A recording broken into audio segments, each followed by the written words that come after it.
Coríntios 5:7 diz o quê? Joguem fora o fermento velho, para que vocês sejam nova massa, como de fato já são, sem fermento, pois também Cristo, o nosso Cordeiro Pascal, foi sacrificado. A festa da Páscoa, que Deus instituiu para o povo judeu, está vinculada à morte de Cristo. A gente já sabe disso, né? Vinculada à morte de Cristo. Depois Deus instituiu uma outra festa, ainda lá, a saída do povo do Egito, que é a festa dos pães asmos. Isso aqui a gente vê também relatado em 1 Coríntios 5:8. Por isso, celebramos a festa não com fermento velho, nem com fermento do mal e da maldade, mas com o pão sem fermento, o pão da sinceridade e da verdade. O povo de Israel comeu o cordeiro da Páscoa, se arrumou, morreu todo mundo, mandaram eles embora, não deu tempo nem de esperar fermentar a massa. Então eles comeram pães sem fermento. Isso aqui fala do quê? Fala do período em que Cristo esteve no túmulo, sem contaminação. A Bíblia fala assim que nenhum osso foi quebrado. Que ele morreu sem pecado, sem o fermento, sem pecado, sem fermento. A festa dos pães asmos, ela está relacionada com a morte de Cristo sem contaminação do pecado. A gente vê aqui que cada uma dessas festas bíblicas estão relacionadas com o tempo. E aí, depois disso, tem a festa de Rabicurim, primícias, ainda nesse mesmo período aí do Êxodo. A festa de primícias está lá no capítulo 15 de 1 Coríntios, versículo 20, que fala assim, ó: mas de fato Cristo ressuscitou dentre os mortos, sendo ele a primícia dos que dormem. Morte de Cristo na Páscoa. Tudo isso aconteceu. Cristo morreu quando? Na Páscoa. Os judeus estavam tudo apressados para poder matar logo ele, porque eles tinham que comemorar a Páscoa. Se você fosse bem assim detalhista e fosse contar os dias, Jesus não morreu na sexta-feira da Paixão. Se você for bem detalhista assim, ele não morreu na sexta-feira da Paixão. Porque se ele ressuscitou no domingo de Páscoa, como que ele ficou 3 dias? De sexta para domingo? Não dá. Então, não foi na sexta-feira, tá? Mas, independente disso, ele morreu na Páscoa. Durante a festa, pães asmos, ele estava no túmulo, sem contaminação. Primícias, ele ressuscita. Na festa de primícias. Isso, lógico, né? O povo judeu lá que observavam essas festas. E aí, queridos, ele vem, passa todo aquele período com o povo de Israel. O que a Bíblia fala assim? Qual que é o tempo que Jesus passou com os discípulos? 40. E aí ele falou o que para os discípulos? Falou, olha, fica por aí, tá vindo coisa boa, não posso falar agora. Fica por aí que vocês vão ver. Espera aí que daqui a pouco vou cumprir a promessa. E a Bíblia fala que esses que estavam esperando, esses 120 aqui, mais ou menos, né? A gente não pode dizer que era exato o número, mais ou menos 120, esperando o cumprimento da promessa, esperaram por 10 dias. No dia de Pentecostes, 50 dias depois da Páscoa, Jesus morreu na Páscoa, ficou 40 dias aqui, os discípulos esperaram 10 dias, a Bíblia fala lá em Atos que eles estavam em 10 dias orando, Atos 2:1. Ao cumprir-se o dia de Pentecostes, ou seja, do dia que Jesus subiu, 40 dias, o Espírito Santo desceu no cumprimento de Pentecostes, ou seja, no 50º dia. Por isso, Pentecostes. Mas o que é relacionado, queridos, com esta festa? Tem as outras festas aqui, tá? Que eu não vou entrar nesse assunto agora. Cada festa aqui você vê o cumprimento de um tempo determinado por Deus. Vou terminar aqui para você não ficar muito curioso. Páscoa, a morte de Cristo. Pães asmos, Cristo no túmulo. Primícias, ressurreição. Pentecostes, a descida do Espírito Santo. Depois ainda tem outras festas, são 7 no total.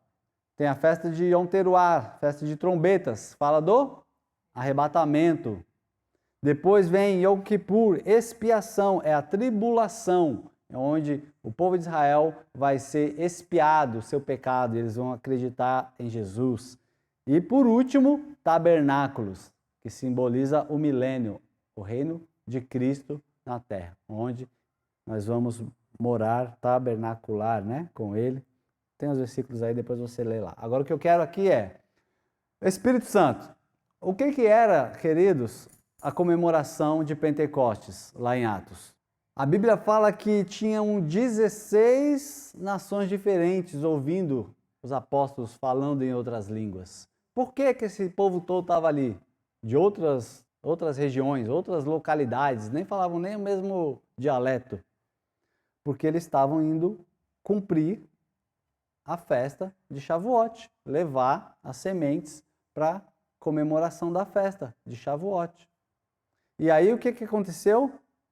Nesse tempo, o Espírito Santo desceu sobre o povo. O que simboliza a festa de Shavuot?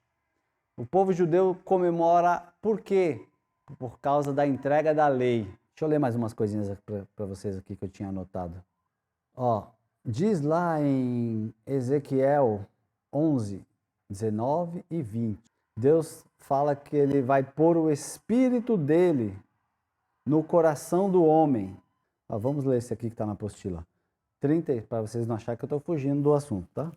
36, 24 a 27. Eu os tirarei do meio das nações, eu os congregarei de todos os países e os trarei de volta para a sua própria terra. Então aspergirei água pura sobre vocês e vocês ficarão purificados. Eu os purificarei de todas as suas impurezas e de todos os seus ídolos. Olha aqui, a purificação, do mesmo jeito que veio antes, através das festas, né? A purificação dos pães ázimos, antes do derramamento do Espírito. Vocês serão purificados, eu os purificarei de todas as impurezas e de todos os ídolos. Eu darei para vocês um coração novo. Coração é a vida, um coração novo. Só que ele não está falando somente disso, ele está falando que ia tirar deles esse coração velho, dar um coração novo e porei dentro de vocês um espírito novo. Tirarei de vocês o coração de pedra e darei um coração de carne. Porei dentro de vocês o meu espírito e farei com que andem nos meus estatutos, guardem e observem os meus juízos. E aí, no cumprimento aqui que a gente vê em Pentecostes, queridos, Deus ele faz exatamente isso. Ele coloca sobre o povo o cumprimento de Ezequiel, que ele já havia prometido em Ezequiel, que ele prometeu também através de João Batista e de Cristo fazer, e tudo isso que ele simbolizou através das festas que ele instituiu se cumpre. Quer mais ainda promessa? Tem mais promessa aqui, Joel 3:1. Tem Joel também, vamos ver aqui, Joel 3:1. Eis que naqueles dias e naquele tempo em que mudarei a sorte de Judá e de Jerusalém, congregarei todas as nações. Aqui ele está repetindo, né, na verdade, a profecia. Congregarei todas as nações, as farei descer do vale de Josafá e ali entrarei com o meu juízo e elas por causa do meu povo. É só que aqui ele não foi tão sucinto assim, mas tudo bem. Joel que fala do derramamento do Espírito sobre toda a carne. O povo estava comemorando o que, querido? Shavuot, lembrando, celebração pela entrega da lei aos judeus. E o que Deus estava cumprindo na promessa que aconteceu, o seu cumprimento justamente lá em Shavuot? Deus não estava entregando nenhuma lei, ele estava colocando o Espírito dele dentro do nosso coração. Ele falou, eu vou escrever no seu coração a minha palavra. Como que ele fez isso? Colocando o próprio Espírito de Cristo, que é a palavra, em nós, com o seu poder, derramando o seu poder. Colocou o Espírito de Cristo, que é a palavra, dentro de nós, em Pentecostes, precisa do Espírito Santo, em Atos 2, você viu lá as línguas de fogo e tudo mais, só que tudo isso para quê? Não pode esquecer do que ele falou antes, que é o próximo tópico, né? Eu não quero entrar nele, mas eu vou mencionar assim mesmo. Atos 1:8. Esse vai ficar para a semana que vem, que é muito manto para uma aula só. Mas vocês receberão poder ao descer sobre vocês o Espírito Santo e serão testemunhas. Tudo isso, querido, desde lá do Antigo Testamento, desde os profetas, o Senhor já estava falando o que ele iria fazer nesse tempo de Atos. Nesse tempo aqui que se, vamos dizer, inaugurou em Atos. O Espírito Santo veio. É a festa da celebração da entrega da lei para os judeus, tudo bem. É a festa da entrega das nossos frutos ao Senhor. É a festa da descida do Espírito Santo, onde é como se Deus estivesse pegando e queimando no nosso coração a lei através do Espírito Santo. Porque quando você quebra a lei, quem é que vai lá rapidinho e fala assim, ei, tá errado. Tá errado isso, não pode. Quem é quando você quebra a lei? Quando você rompe os mandamentos? Tá lá no seu coração, não adianta agora você querer, pode jogar no chão, pode quebrar, fazer igual Moisés, pode deixar lá empoeirada, lá guardada na estante, não importa o que você faça, ela está aí dentro. E aí quando a gente quebra o mandamento, ele é o primeiro a nos avisar. Assim como Deus prometeu. Só que para isso ele antes já nos deu vida. Ele disse, eu vou dar para vocês um novo coração. Nos quebrantou, nos deu Cristo, enviou Cristo, nos purificou, pagou pelos pecados, para que agora nós estejamos sensíveis à lei, à palavra dele, que está em nós, através do Espírito Santo. Contudo, ele inaugurou uma era, chamada a Era da Igreja. Essa Era da Igreja começou exatamente aqui, com o Espírito Santo, em Pentecostes, né? Na verdade, quando Cristo liberou os apóstolos, chamou Pedro lá para ser o guardião da chave, começou a Era da Igreja. Esta era não acabou, queridos. Nós estamos nessa mesma condição dos apóstolos. Olha só, do cumprimento das festas bíblicas, do revelado lá pelo profeta Joel, pelo profeta Ezequiel, pelo profeta João Batista. Isso aqui tudo está em nós, assim, ó. Deus queimou do mesmo jeito que queimou no coração dos apóstolos. E por que a gente é assim? Essa bênção hoje.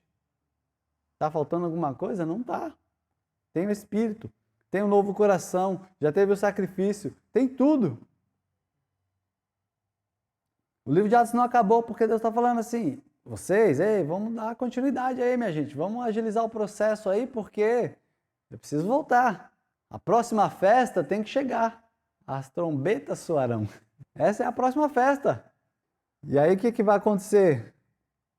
Enquanto a gente não fizer a nossa parte, a gente estava estudando aqui missiologia, né? A gente chegou numa conclusão, queridos. Nós estamos atrasando a volta de Cristo. Será que a gente tem essa capacidade? Todos vão ouvir, todos vão ter oportunidade. Todos vivos, quando Cristo voltar, vão ter tido a oportunidade. Como que isso vai acontecer? A não ser que venha uma operação sobrenatural aí, as pessoas começam a ter experiência com Deus sem a intervenção humana, igual teve um discípulo meu que teve. Apareceu um anjo lá no quarto dele e falou, vai se converter. A não ser que isso comece a acontecer aí para todo lado, querido, a gente vai atrasar a volta de Cristo aí, então, hein? Porque não estamos sendo essa igreja de Atos aqui. Não estamos sendo a igreja de Atos 2, que deveria estar avançando, sendo testemunha do Evangelho pelo qual Cristo morreu para trazer para nós. Jesus respondeu aos seus discípulos que os não deveriam desperdiçar energias a indagar quando as coisas teriam lugar, mas antes competia-as a eles evangelizar o mundo. Atos 1, 6 a 8. Vamos ler aqui. Então, os que estavam reunidos com Jesus perguntaram, será esse é o tempo em que o Senhor vai restaurar o reino a Israel? Ele estava falando da descida do Espírito Santo, né? Ele falou, opa, o Espírito Santo vai vir e todo mundo vai reinar, agora a gente vai... Não, meu amigo, Jesus falou para ele. Então, os que estavam reunidos com Jesus perguntaram, será esse o tempo em que o Senhor irá restaurar o reino a Israel? Jesus respondeu, não cabe a vocês conhecer tempos ou épocas que o Pai fixou pela sua própria autoridade. Mas cabe vocês saber o seguinte, vocês receberão poder quando o Espírito Santo descer sobre vocês. E aí vocês serão minha testemunha. Isso que é importante para agora. Não vocês querem ficar sabendo tempos ou épocas. E 2000 anos passou e o trabalho não acabou ainda. Ô raça! Ô raça! Amém, queridos? A que conclusão chegamos? estamos mal, como igreja de Atos dos Apóstolos. Precisamos nos converter. Vamos fazer um apelo aqui. Alguém vem orar por nós, por favor. Bota a mão aqui na nossa cabeça e nos ajude. Precisamos nos converter de novo, amém? O plano que ele foi todo arquitetado, estava tudo escrito, sinalizando, ó, Deus estava mostrando, opa, essa festa aqui, você está achando que é só para comer pão sem fermento, pão seco? Não é não.